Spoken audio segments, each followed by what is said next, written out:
제단의 크기는 이러하니라. 한 잔은 팔꿈치에서부터 손가락에 이르고 한 손바닥 넓이가 더한 것이라. 제단 밑받침의 높이는 한 척이요 그 사방 가장자리의 너비는 한 척이며 그 가로둘린 턱의 너비는 한 뼘이니 이는 제단 밑받침이요 이 땅에 닿은 밑받침 면에서 아래층의 높이는 두 척이요 그 가장자리의 너비는 한 척이며 이 아래층 면에서 2층의 높이는 네 척이요 그 가장자리의 너비는 한 척이며 그 번제단 위층의 높이는 네 척이며 그 번자는 바닥에서 솟은 뿔이 넷이며 그 번자는 바닥의 길이는 12척이요 너비도 12척이니 네모 반듯하고 그 아래층의 길이는 14척이요 너비는 14척이니 네모 반듯하고 그 밑받침에 둘린 턱의 너비는 반척이며 그 가장자리의 너비는 한 척이니라. 그 층기는 동쪽을 향하게 할지니라. 인자야, 이 제단을 만드는 날에 그 위에 번제를 드리며 피를 뿌리는 규례는 이러하니라. 나를 가까이 하여 내게 수종드는 사독의 자손 레위 사람 제사장에게 너는 어린 수송아지 한 마리를 주어 속죄 제물을 삼되 내가 그 피를 가져다가 제단의 네 뿔과 아래층 네 모퉁이와 사방 가장자리에 발라 속죄하여 제단을 정결하게 하고 그 속죄 제물의 수송아지를 가져다가 성전에 정한 초소 곧 성소 밖에서 불사를 찌며 다음 날에는 흠없는 순념소 한 마리를 속죄 제물로 삼아들여서 그 제단을 정결하게 하기를 수송아지로 정결하게 함과 같이 하고 정결하게 하기를 마친 후에는 흠없는 수송아지 한 마리와 때 가운데에서 흠없는 순양 한 마리를 드리되 나 여호와 앞에 받들어다가 제사장은 그 위에 소금을 쳐서 나 여호와께 번제로 드릴 것이며 7일 동안은 매일 염소 한 마리를 갖추어 속죄 제물을 삼고 또 어린 수송아지 한 마리와 때 가운데서 순양 한 마리를 흠없는 것으로 갖출 것이며 이같이 7일 동안 제단을 위하여 속죄제를 드려 정결하게 하며 드릴 것이요 이 모든 날이 찬 후 제8일과 그 다음에는 제사장이 제단 위에서 너희 번제와 감사제를 드릴 것이라. 그리하면 내가 너희를 즐겁게 받으리라. 주 여호와의 말씀입니다. 제가 오늘 말씀을 묵상하면서 어제 주일 본문이죠. 에스겔 43장 1절부터 좀 연결해서 보려고 하는데요. 우리가 42장까지 내용에서 묵상한 게 뭡니까? 지금 이 말씀을 받는 이스라엘 백성들은 바벨론의 포로로 잡혀 있는데 이들이 사로잡힌 지 11년째 되는 날, 그날 일어난 일이 뭐였습니까? 이들이 지었던 죄 때문에 솔로몬의 성전이 완전히 무너져 내렸다라는 거예요. 이걸 좀 적용해보자면 제가 예전에 만났던 분 중에 예수님을 진짜 잘 믿는 남자 성도님이 계셨거든요. 그런데 이분이 직장을 다니다가 한 번은 술을 먹고 분위기에 휩쓸려서 직장 동료들과 함께 안마방을 가게 된 거예요. 그런데 저는 정말 좀 부탁드리길 예수님을 믿고 인생의 목적이 거룩이 된 분들은 제발 좀 술을 끊었으면 좋겠어요. 왜냐? 우리가 술에 대해서 나눌 기회가 있겠지만 하나님께서 100% 죄인된 사람을 택하시면 이제 그를 거룩으로 이끌어 가시거든요. 그런데 우리의 신체를 보면 하나님 말씀대로 살기 위해서는 반드시 보존돼야 되는 부분이 하나 있어요. 바로 그게 중추신경계예요. 이게 우리의 행동을 통합하고 조절하는 기능을 가지고 있는데 이 신경이 살아있어야 사람이 균형을 잡고 절제하고 자기를 통제할 수 있는 거예요. 그러니까 거룩의 훈련을 받을 때는 이 신경은 보존돼야 되는 거예요. 그런데 사람이 술을 마시는 순간 이 술이 우리 몸을 마비시키거든요. 여러분, 술은요 각성제가 아니라 일종의 마취제입니다. 그런데 신기한 게 뭐냐면 이 술이 내 몸에서 집중적으로 마비시키는 곳이 어딘지 아십니까? 바로 그게 중추신경계예요. 사람이 거룩하려고 할 때 반드시 필요한 그 신경을 이 술이 마비시킨다는 거죠. 그래서 술을 마시는 순간 사람이 균형을 잡기 힘들어지고 절제가 안 되고 이성적인 판단이 흐려지는 겁니다. 그러니까 여러분이 술을 마시고 취하시는 그 순간 성령으로부터 떠나 마귀의 손에 들어가신다고 보시면 되는 거예요. 술 취한 상태에서 거룩할 수가 없습니다. 그런데 이 성도님도 평소에는 안 그러다가 술을 마시고 나서 안마방을 간 거예요. 그런데 이게 진짜 안마만 하는 게 아니라 성매매 업소인 건 다 아시죠? 그런데 이렇게 저는 여기를 안 가봐서 이제 모르겠는데 여기서 경험하는 쾌락이 보통이 아닌가 봐요. 그래서 제가 만나본 바 일단 안마방을 한번 경험한 분들은 반드시 여기에 중독이 되더라고요. 중독이 안 되는 분들이 없어요. 그래서 이분도 이후로 안마방에 중독이 돼버린 거예요. 그런데 문제는 이분이 결혼을 한 유부남이거든요. 그리고 예수님을 믿는 믿음의 사람이에요. 그런데 이 쾌락에 중독이 돼가지고 안마방을 다니고 있으니 이분 마음의 죄책감이 얼마나 심하겠습니까? 그래서 나도 모르게 이 중독에 이끌려서 안마방을 다녀올 때마다 그 자기에 대한 혐오감이 말로 할 수 없고 패배감이 온몸을 휩쓸고 그 마음에 절대로 말할 수 없는 비밀이 생기니까 이제 그때부터는 입술에서 찬양도 안 나오고 말씀도 안 들리고 예배 자체가 안 되는 거예요. 다 무너지는 거죠. 그러니까 사람이요 피폐해지는 거예요. 그런데 이 상태가 뭐냐? 바로 이게 예루살렘 성전이 죄로 인해서 무너진 상태인 거예요. 여러분이 분명히 아셔야 될 게 뭐냐면 구원받은 택자도 중독에 빠질 수 있고 심각한 죄를 지어서 그 마음의 성전이 무너질 수 있다라는 거예요. 구원받은 사람도. 여러분 죄를 지었다는 것 자체가 믿음이 없다거나 택자가 아니라거나 하나님이 그를 버렸다는 뜻이 절대로 아닙니다. 그 증거가 뭡니까? 성경에 나오는 남유다는 택함 받은 성도의 상징이거든요. 그런데 구원받은 게 확실한 다윗도 성적 중독에 빠졌었고 지금 남유다도 각종 우상 숭배에 빠져서 예배하는 성전이 완전히 무너져 내린 거예요. 근데 그런다고 하나님이 그를 버리시냐 이거죠. 그게 아닙니다. 어쨌든 택자도 믿는 신자도 언제든지 죄로 인해서 그 성전이 무너져 내릴 수 있어요. 지금 설교하는 저 역시 제가 안마방 근처를 안 가서 그렇지 여러분 제가 그 맛을 한번 보면 저라고 장사 있겠습니까? 그럴 수 없죠. 설교하는 저 역시 죄의 유혹에 한번 넘어지면 다 무너질 수 있는 겁니다. 누구나 그래요. 그런데 여기서 중요한 사실이 뭐냐? 택자에 무너진 성전은 반드시 회복된다라는 거예요. 그런데 여기에 조건이 하나 있습니다. 그게 뭐냐면 이전의 성전이 완전히 무너져야 된다는 거예요. 뭐 하나 자존심이거나 자랑거리거나 헛된 소망이라도 세워져 있으면 그 위에는 새로운 성전이 세워질 수가 없어요.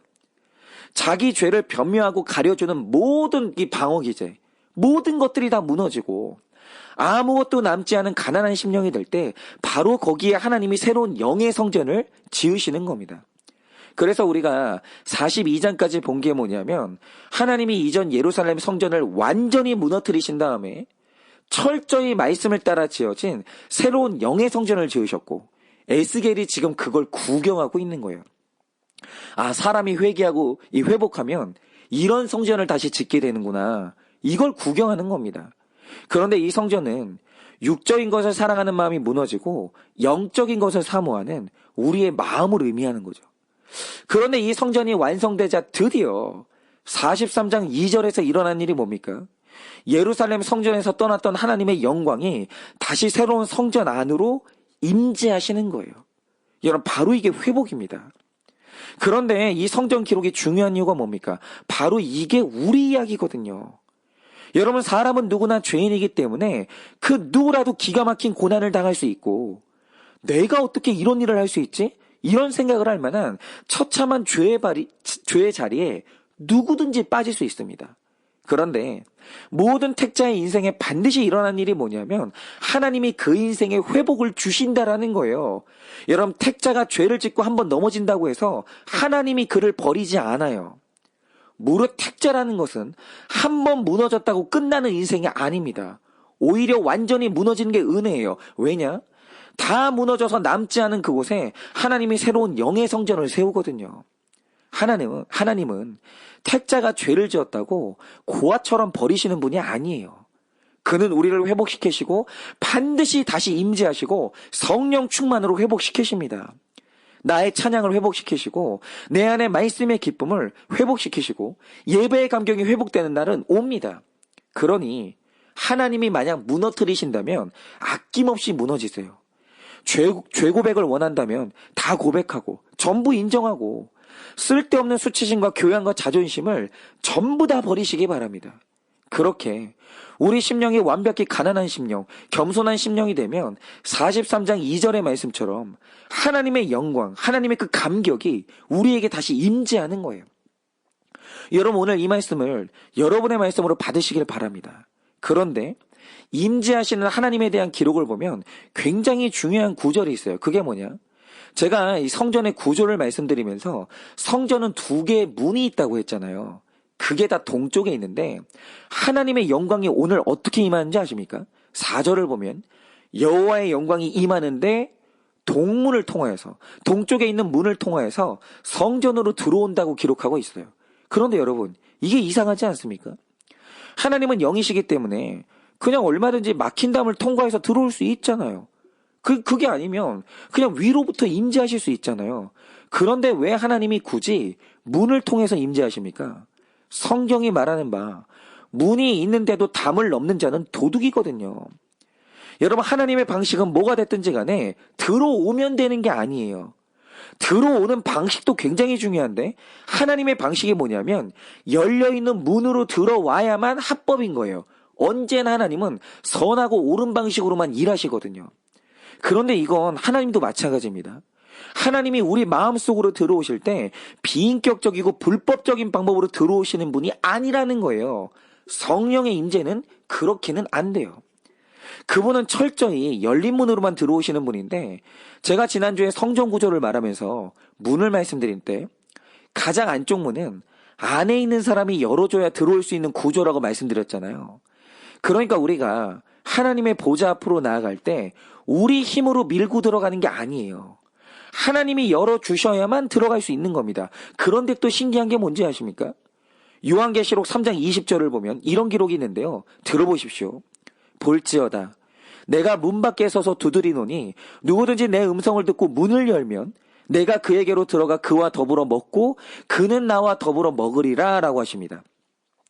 그런데 이 말씀을 보면 예수님이 우리 마음에 들어오시는 양상을 보게 되는데 예수님은 어떤 경우에도 닫혀 있는데 문을 뜯고 들어가거나 담을 넘어서 들어가지 않아요. 그분이 이게 두드렸을 때 안에서 열어주면 마음 문을 자기가 열면 반드시 열린 문으로만 들어가신다라는 거예요. 하나님은 어떤 경우에도 비인격적으로 부수고 들어가거나 속여서 들어가거나 불법적으로 들어오지 않으세요. 그러니까 지금 많은 분들이 빙의와 성령 충만을 헷갈려 하시는데요. 여러분 귀신한테 빙의 된다는 게 뭡니까?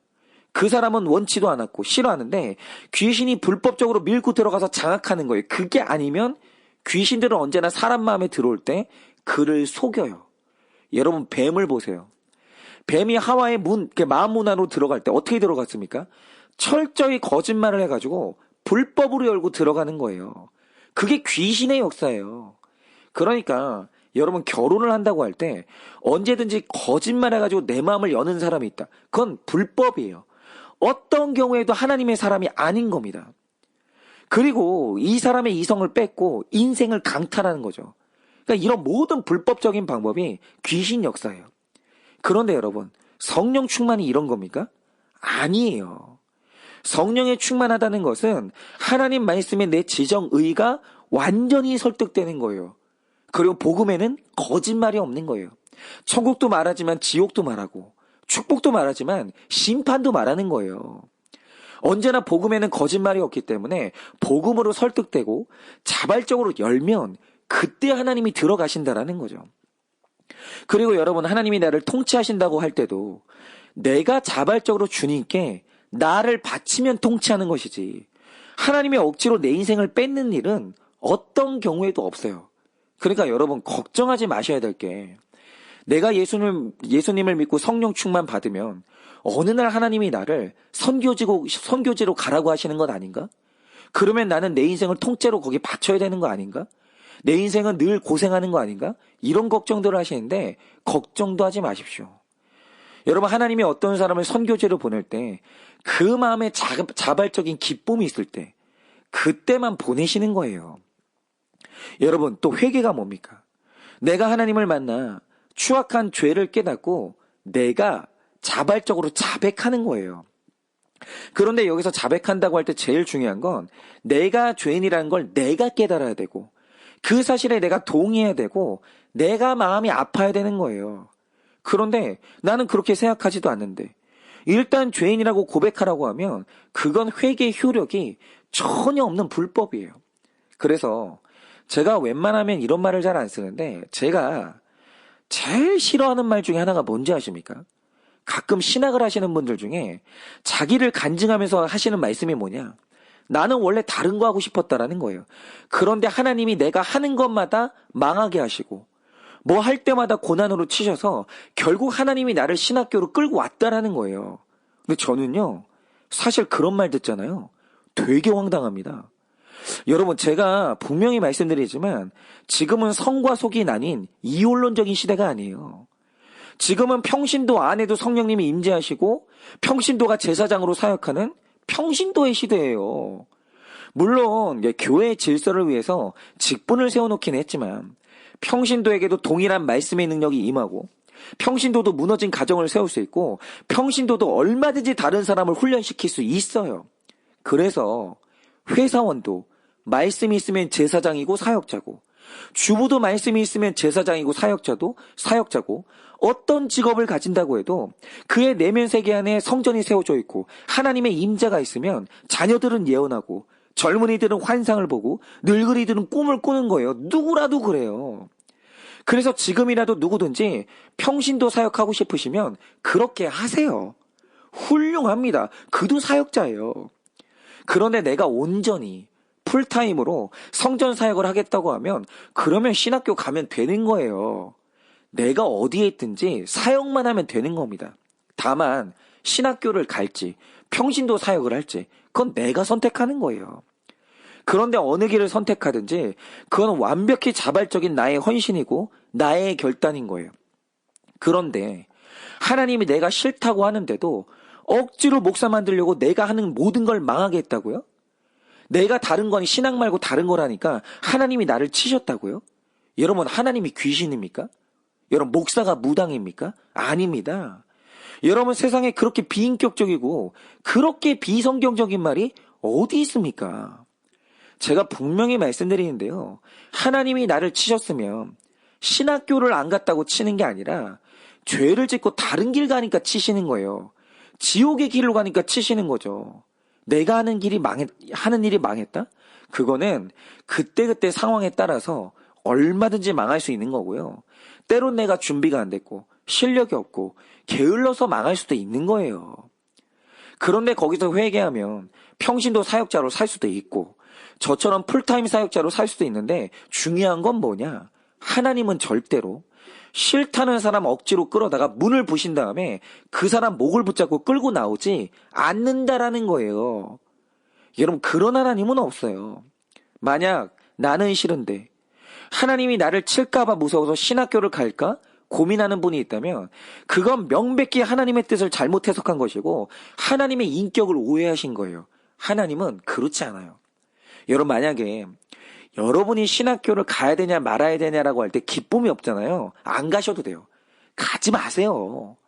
여러분 마음에 기쁨이 일어나는 그거 하시면 됩니다. 다만 어딜 가든지 주님 뜻대로만 사시면 돼요. 하고 싶은 일 하세요. 그런데 뭘 해도 택자가 죄를 짓거나 하나님 뜻대로 살지 않으면 그때 하나님이 징계하시는 거예요. 신학하냐 마냐 이걸 가지고 징계하시는 게 아니라 여러분, 뭐가 됐든지 간에 우리 안에서 하나님의 임재가 회복될 때는 인격적인 설득을 통해서 내 안에 임재하시고 내가 자발적으로 고백하는 자백을 통해서 용서하시고 내가 기쁨으로 내 인생을 들을 때 그때 하나님이 나를 통치하신다라는 거예요. 하나님은 언제나 열려있는 문으로만 들어와요. 그게 하나님의 방식이고 그게 하나님의 인격입니다. 그러니 오늘 회복을 원하시는 모든 분들은 하나님을 신뢰함으로 만약 이 말씀에 설득이 되신다면 하나님의 인격을 신뢰하신다면 마음 문을 활짝 여세요. 그분이 나를 가장 좋은 길로 이끄실 줄 믿으시고 그분의 통치를 받으세요. 그리고 하나님이 원하시는 회개가 있다면 입을 열어서 남김없이 자백하시기 바랍니다. 그러면 영광 중에 임하시는 하나님께서 그 열려있는 마음의 문을 통해서 그 동문을 통해 우리에게 임재하시고 회복의 은혜가 임하는 겁니다. 여러분, 이 말씀이 믿어지신다면 오늘 당장 마음의 문을 여세요. 하나님은 열려있는 그 문으로 여러분 인생에 찾아가실 것입니다. 그런데 이제 오늘 본문이죠. 에스겔 43장 13절부터를 보시면 임재가 나오는 기록에서 굉장히 중요한 기록이 있는데요. 자, 제가 말씀드린 것처럼 하나님의 임재는 언제나 열려있는 문을 통해서 임재하시는데 이 통로가 동문이라는 게 굉장히 중요해요. 왜 그런가? 자, 영광의 하나님이 첫 번째 동문을 통과하시고 두 번째 동문을 통과할 때 성전으로 들어가기 직전에 딱 마주치는 시설이 하나 있는데 그게 뭡니까? 바로 그게 13절에 기록된 제단이에요. 제가 자주 말씀드리지만 이 제단은 우리 죄를 대신해서 주는 제물을 태우는 장소거든요. 그런데 하나님의 영광이 우리에게 임할 때 반드시 통과하는 게 뭐냐? 이 제단, 즉 죽음을 통과해서 우리에게 임재하신다라는 거예요. 여러분, 이게 의미하는 게 뭐겠습니까? 누군가 우리에게 임재한다고 할 때 나를 살리실 하나님은 한 번 죽으시고 다시 사신 예수 그리스도밖에 없는 거예요. 이 죽음을 경험하지 않는 어떤 존재도 우리의 하나님이 될 수가 없는 겁니다. 여러분, 죽었다가 살아날 수 없는 내 부모도 영광의 주님이 아니고, 죽었다가 살아날 힘이 없는 내 연인도 영광의 주님이 아니고, 죽었다가 살아날 수 없는 인간 지도자나 교주도 영광의 주님이 아니에요. 여러분, 모든 것들은 언젠가 죽을 수밖에 없는 흙이고 절대로 믿음의 대상이 아닙니다.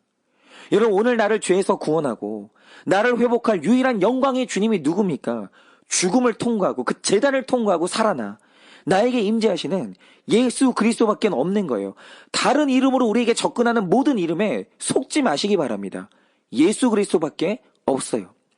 그런데 오늘 제단 기록에서 정말 중요한 기록이 하나 있습니다. 그게 뭐냐? 20절을 보시면 이 제단이 사각형인데 네 군데의 꼭지점마다 세워진 뿔이 있거든요. 그런데 하나님이 주문하시는 게 뭐냐면 너 대신 죽은 제물의 피를 여기에 바르라는 거예요. 그런데 이게 굉장히 중요합니다. 왜냐? 여러분, 이 당시 제단 뿔의 용도가 뭐냐면 예레미야 17장 1절을 보면 이런 기록이 있습니다. 유다의 죄는 금강석 끝 철필로 기록되되 그들의 마음판과 그들의 제단 뿔에 새겨졌거늘 이라고 합니다. 뭐죠? 원래 이 뿔에는 그 시대의 백성들의 죄를 다 새겨넣어요. 글처럼. 그런데 오늘 말씀에 하시는 게 뭐냐면 죄가 빼곡히 써진 그 뿔에 희생의 피를 바르라는 거예요. 그런데 25절을 보면요. 이게 한 번 바르는 게 아니라 7일 동안 바르라는 거예요. 그런데 여러분, 죄가 새겨진 뿔에 7일 동안 희생의 제물의 피를 계속 덧바르면 어떤 일이 생기겠습니까? 그 뿔에 새겨진 백성들의 죄가 피 때문에 덮여가지고 안 보이는 거예요. 백성이 깨끗해서가 아니라 그 피가 백성들의 죄를 덮어주는 겁니다. 그런데 바로 이게 뭐냐? 바로 이게 우리 예수님의 사역인 거예요.